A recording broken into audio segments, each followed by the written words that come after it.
Queridos, vamos refletir na palavra de Deus, vamos meditar um pouco na palavra do Senhor. Eu queria deixar com os irmãos, nesta noite, uma reflexão sobre marcas de uma igreja bíblica. Marcas de uma igreja bíblica.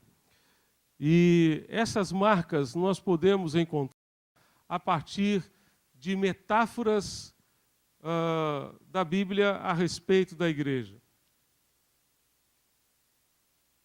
Que metáforas são essas?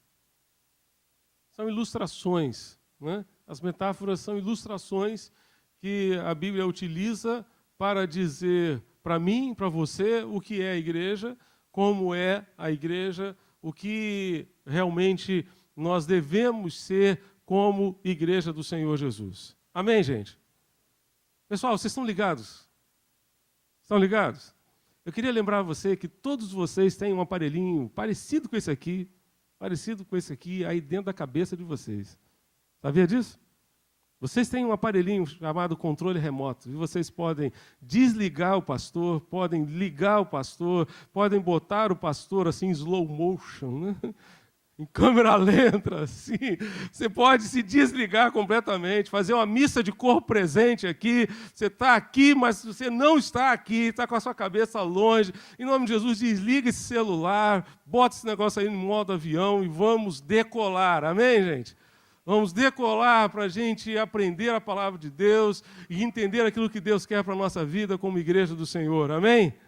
Amém. Então vamos pensar aqui em algumas metáforas. Eu vou citar apenas algumas metáforas para vocês hoje e no final vamos nos deter em uma delas que certamente poderá fazer uma diferença tremenda na sua vida ao longo desta semana.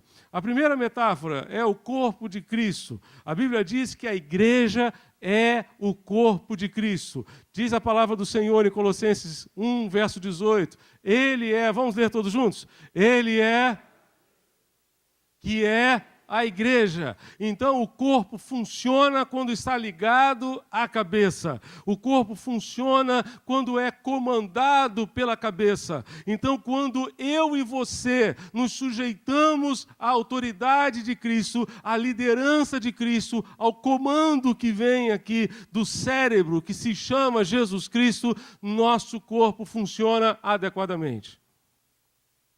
Nós somos o corpo de Cristo, corpo que tem uma cabeça.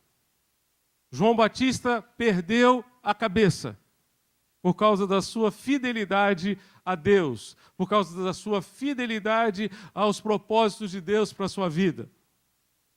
E morreu. Né? Um corpo sem cabeça está morto. A igreja que não se submete à liderança de Jesus está morta. O crente que faz parte da igreja, o crente que é a igreja, que não se submete à autoridade de Cristo, à liderança de Cristo, da mesma forma, está morto. E transmite morte para todos os demais membros que fazem parte da sua igreja. Segundo, a igreja também é tida como a noiva de Cristo.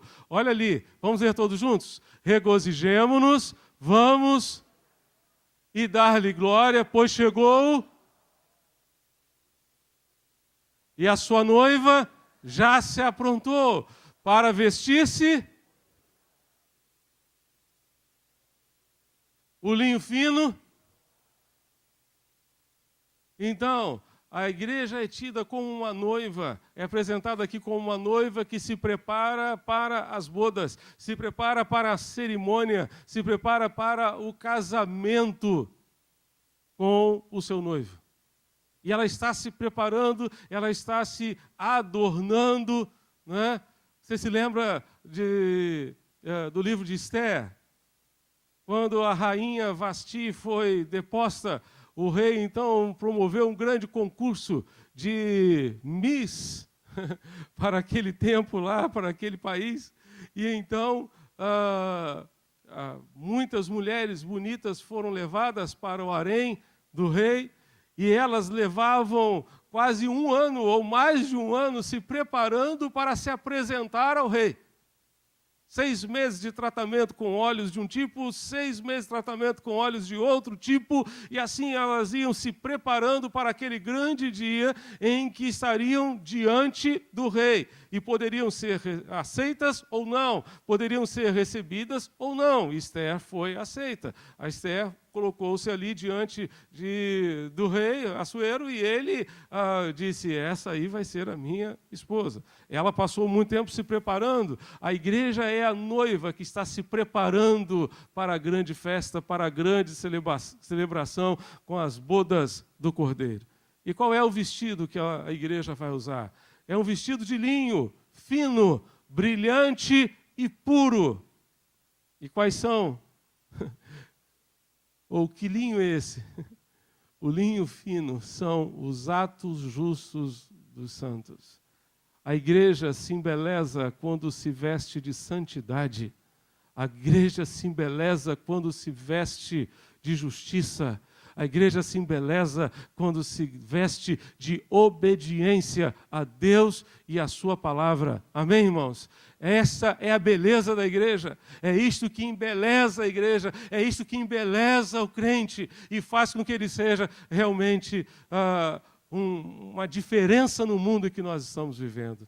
A igreja também é considerada rebanho de Deus. Diz-nos a palavra de Deus lá em João capítulo 10. O Senhor Jesus vai dizer, eu sou o bom pastor, conheço as minhas ovelhas e elas me conhecem, assim como o Pai me conhece, eu conheço o Pai e dou a minha vida pelas ovelhas. Tem outras ovelhas que não são deste aprisco. É necessário que eu as conduza também. Elas ouvirão a minha voz e haverá um só rebanho e um só pastor. Por isso é que meu Pai me ama, porque eu dou a minha vida para retomá-la. Ninguém a tira de mim, mas eu a dou por minha espontânea vontade. Tenho autoridade para dá-la e para retomá-la. Esta ordem eu recebi do meu Pai. Então, a igreja é colocada aqui como um grande rebanho e Jesus como pastor desse rebanho, Jesus como pastor que cuida, que zela, que protege as suas ovelhas, que prepara uma mesa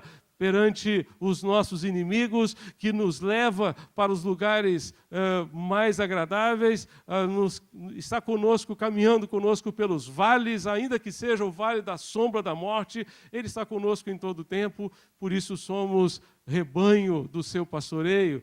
A igreja também é tida como uma família,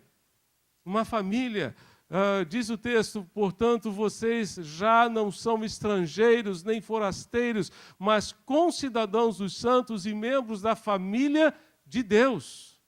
Membros da família de Deus. Na mesma carta aos Efésios, Paulo vai dizer, por essa razão, ajoelho-me diante do Pai, do qual recebe o nome toda a família nos céus e na terra. Toda a família está recebendo o nome do Pai, está ligada ao Pai. Nós somos uma grande família. Não aquela família da televisão, mas nós somos uma grande família. Amém, irmãos? Que assim seja, na minha vida e na sua vida. E que realmente possamos viver como irmãos em Cristo Jesus, todos ligados ao nosso Pai. A igreja também é colocada como lavoura e edifício de Deus, como plantação de Deus e edifício de Deus. Diz 1 Coríntios 3, verso 9, pois nós somos cooperadores de Deus e vocês são lavoura de Deus e edifício de Deus.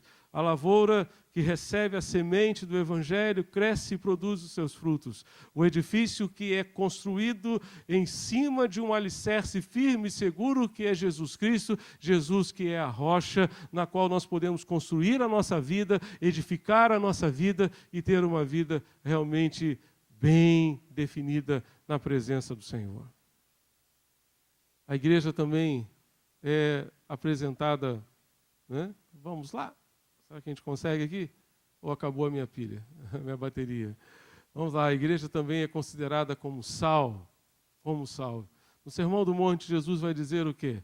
Vocês são, vamos ver juntos? Vocês são...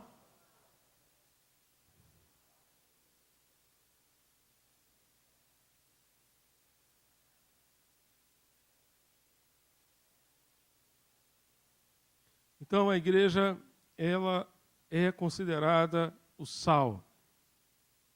O sal. Jesus aqui apresenta duas figuras. No verso 13 ele diz que a igreja é o sal, no verso 14, versos 14 a 16 ele vai dizer que a igreja é a luz do mundo. Somos o sal da terra, somos também a luz do mundo. Gente, o que o sal faz, né? Primeiramente, o sal conserva, o sal preserva. Na nossa viagem missionária, nós vimos isso bem de perto. Ali você tem uma montanha de bacalhau, né? Eu queria só um bacalhau daquele ali, um pedacinho só de cima, né? Maravilhoso, maravilhoso bacalhau, né? Deu até fome agora, né, gente? Vendo aquele bacalhau ali, né? Deu até fome agora. Mas vamos pensar aqui, vamos pensar.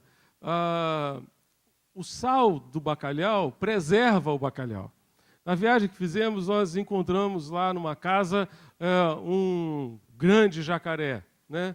Morto, né? Então ele estava com um casco embaixo, no meio estava a carne dele, e em cima tinha uma outra parte do casco. Eu tirei foto dele, né? Mas o pessoal pediu que a gente não divulgasse as fotos, porque se cair em rede social, eles podem matar para comer, mas nós não podemos sequer fazer qualquer coisa com esses bichos, porque senão a gente pode ter problemas, né, com as autoridades. Então, o que me chamou a atenção, quando a moça levantou o casco de cima, é que a carne estava salgada. Ela disse, esse jacaré está reservado para um senhor lá de Coari, ele vem aqui para comprá-lo. Ok.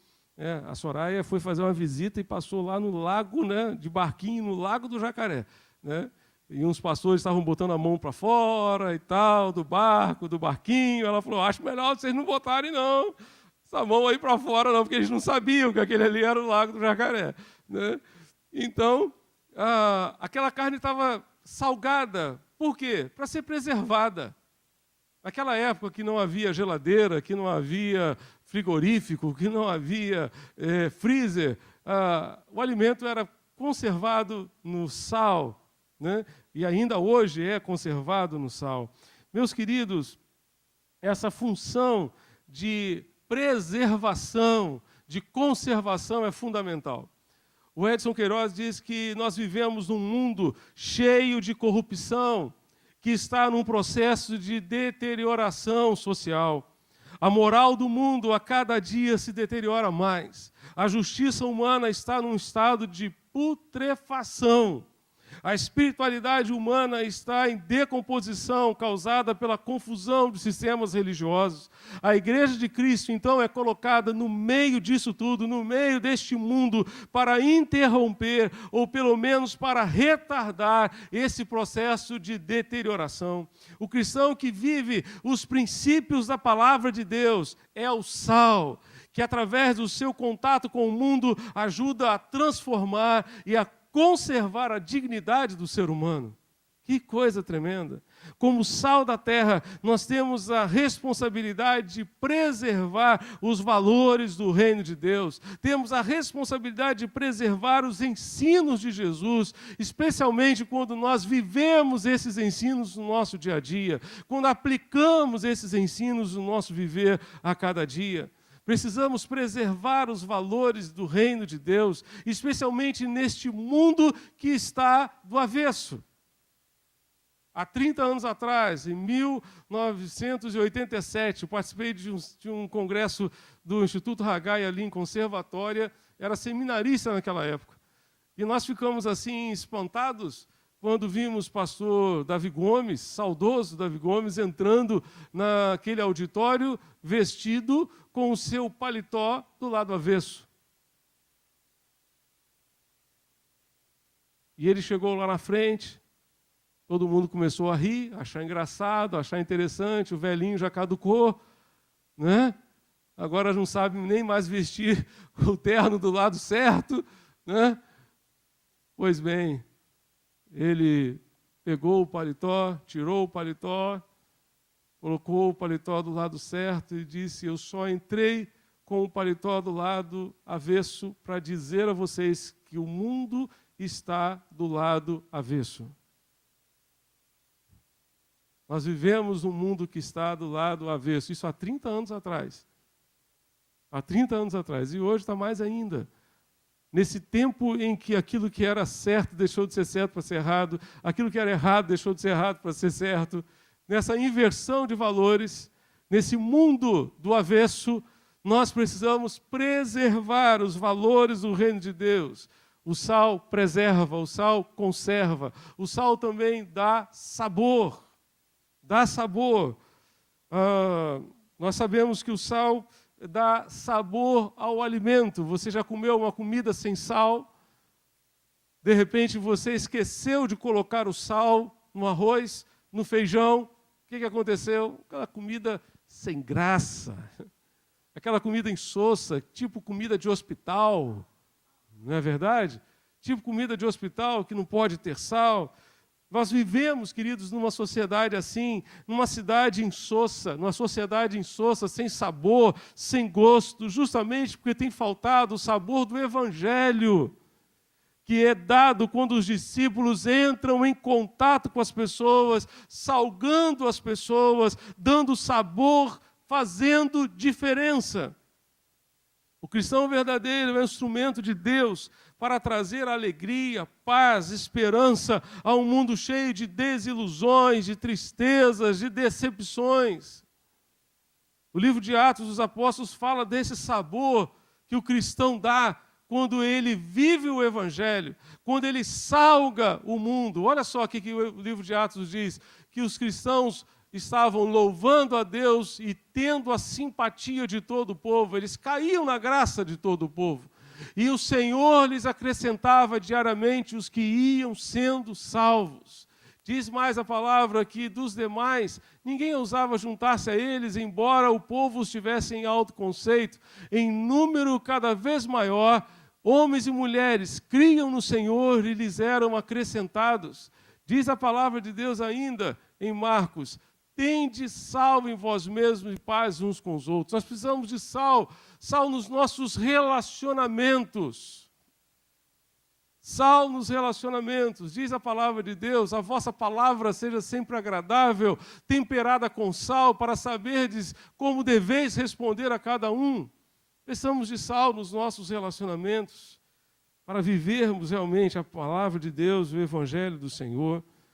Por outro lado, existe muitas vezes um desequilíbrio entre a pregação com a palavra e a pregação com a vida. O Joseph Aldrich, ele vai nos dizer que os cristãos devem ser boas novas antes de compartilhar as boas novas. Por que nós devemos ser boas novas? Porque Jesus disse: vocês são o sal da terra. Vocês são o sal da terra. Nós somos ou não somos o sal da terra? Se nós somos o sal da terra, nós seremos as boas novas antes de compartilhar as boas novas. O verbo ser é que está aqui em evidência. E esse autor diz que a música do Evangelho deve preceder as palavras e preparar o contexto no qual haja fome dessa palavra. Assim como uma música prepara um ambiente para algo que vai acontecer logo em seguida. Qual é a música do Evangelho? A música do Evangelho é a beleza de Cristo morando em nós, à medida que mantemos um relacionamento profundo com Deus. Quando o mundo observa, por exemplo, maridos amando suas esposas, mulheres apoiando e cuidando dos seus maridos e de suas famílias, depara-se com um milagre e ouve a música do Evangelho, a música milagrosa na qual todos anseiam ouvir. As duas maiores forças da evangelização são uma igreja sadia e uma família sadia. Quando o amor é visto, a mensagem é ouvida. Você pode repetir comigo essa frase final? Quando o amor é visto, mais uma vez, quando o amor... Um outro autor vai dizer que o melhor argumento para o cristianismo são os cristãos. Sua alegria, sua certeza e sua plenitude. Amém, irmãos? O melhor argumento para o cristianismo são os cristãos. Sua alegria, certeza e plenitude, mas ele vai dizer ainda que o argumento mais forte contra o cristianismo também são os cristãos.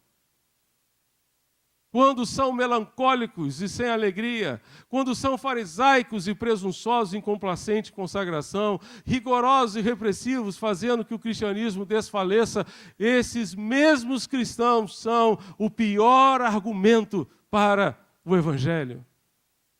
Quando a alegria, a certeza, a plenitude e a beleza de uma igreja são cultivadas e comunicadas, a evangelização torna-se simplesmente um resultado. É algo que você faz de uma forma natural, é algo que você faz como seu estilo de vida, e não de uma forma forçada e obrigatória. Jesus disse: quem me vê, vê o Pai. Quem me vê, vê o Pai. Cristo estava utilizando um recurso audiovisual. Jesus foi fantástico durante o seu ministério, durante as suas pregações, especialmente utilizando recursos como comparações, né? As parábolas são comparações, são ilustrações daquilo que ele estava dizendo. Ótimo. Ele estava usando o recurso audiovisual. Por que eu estou usando aquela tela ali? Justamente para facilitar o seu aprendizado, o meu aprendizado, para a gente poder interagir melhor, para você assimilar, você guardar melhor. Por que a gente utiliza, às vezes, algumas imagens ali? Porque alguém já disse que uma imagem tem o poder de falar muito mais do que 1000 palavras, não é verdade? A imagem fica realmente guardada no nosso coração.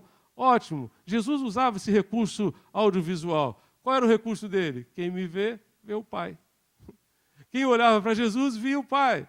Quem olha para você, consegue ver Jesus? Quem olha para você, consegue ver Jesus, consegue ver o Pai, consegue ver a presença de Deus na sua vida? Você está utilizando no seu compartilhar do Evangelho esse recurso audiovisual?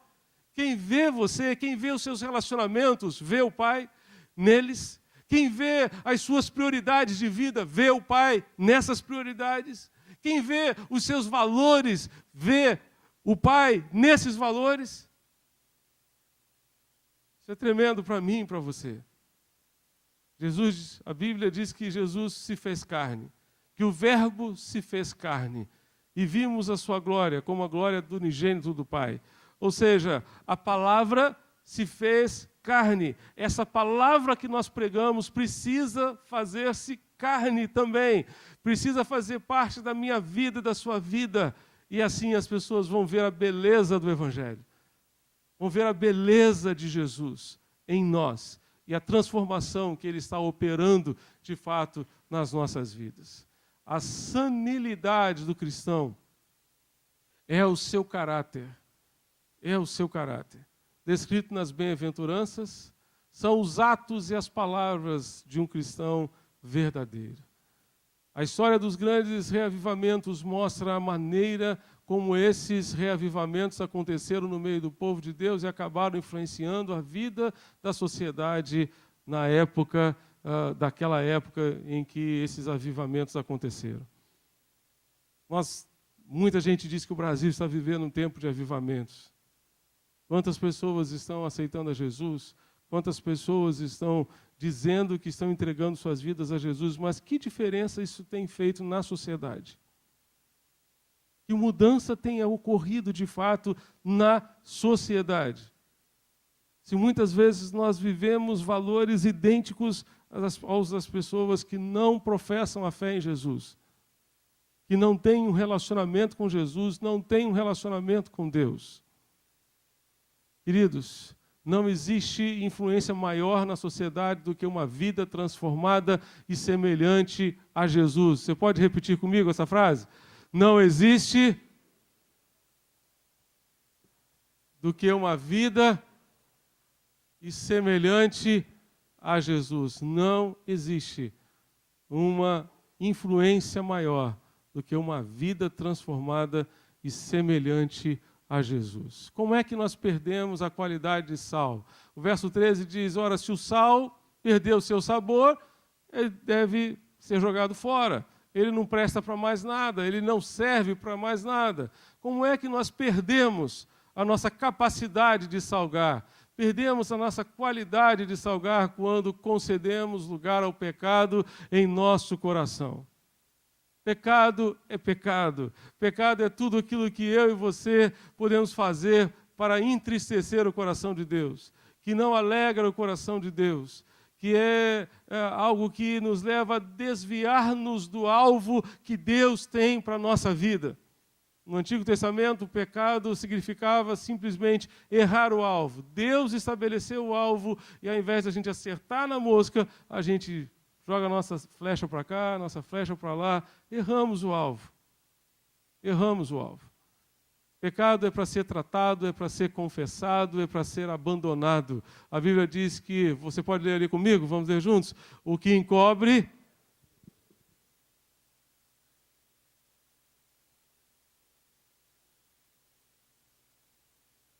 Se você confessar o seu pecado, se você abandonar o seu pecado, você terá uma segunda chance.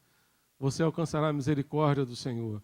Perdemos a qualidade do sal quando não damos a Deus a prioridade que lhe é devida.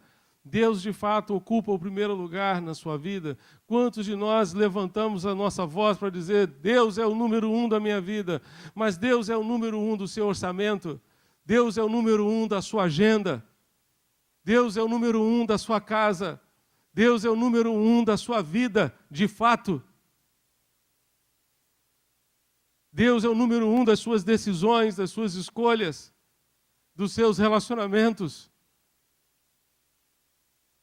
Se nós não fizermos diferença neste mundo, seremos inúteis.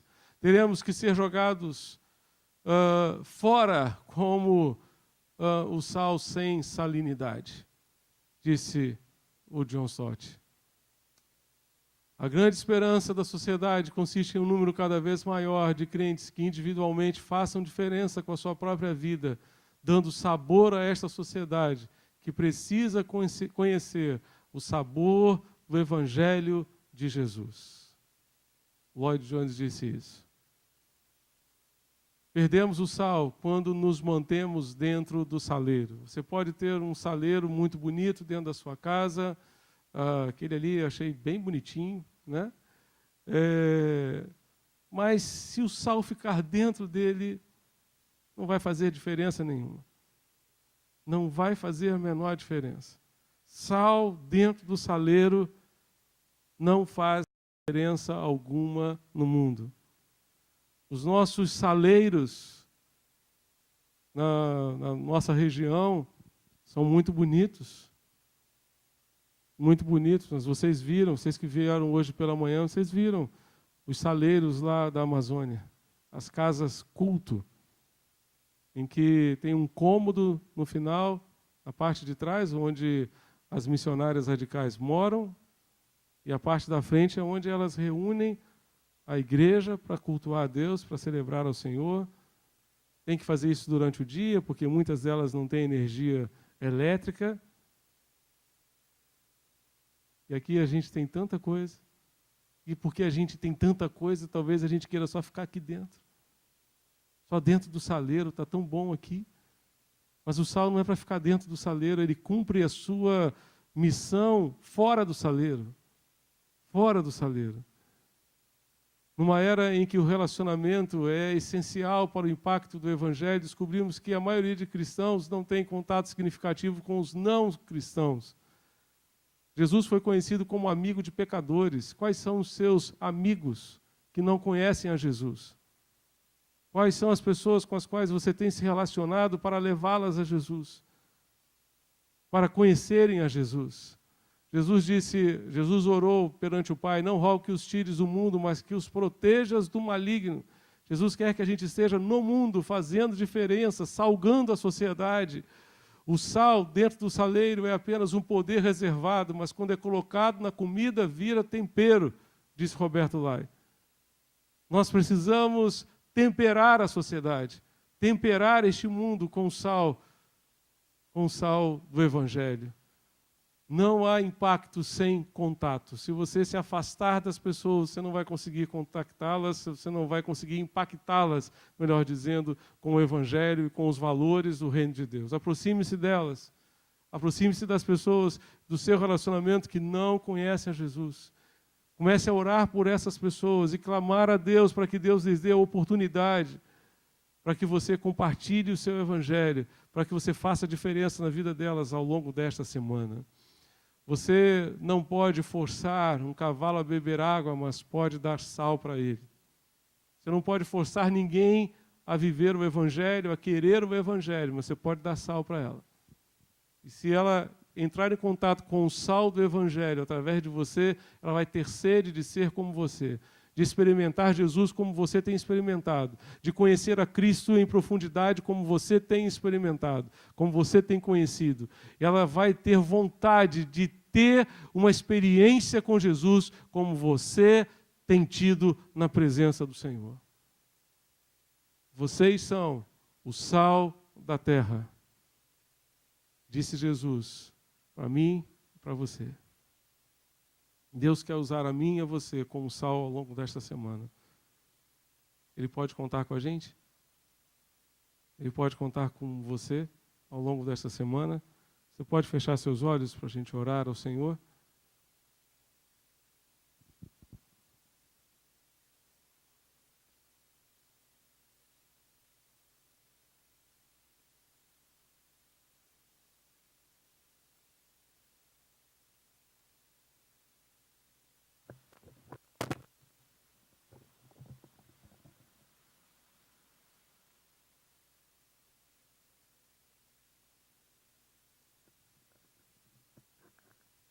O recurso que você tem utilizado tem sido apenas um recurso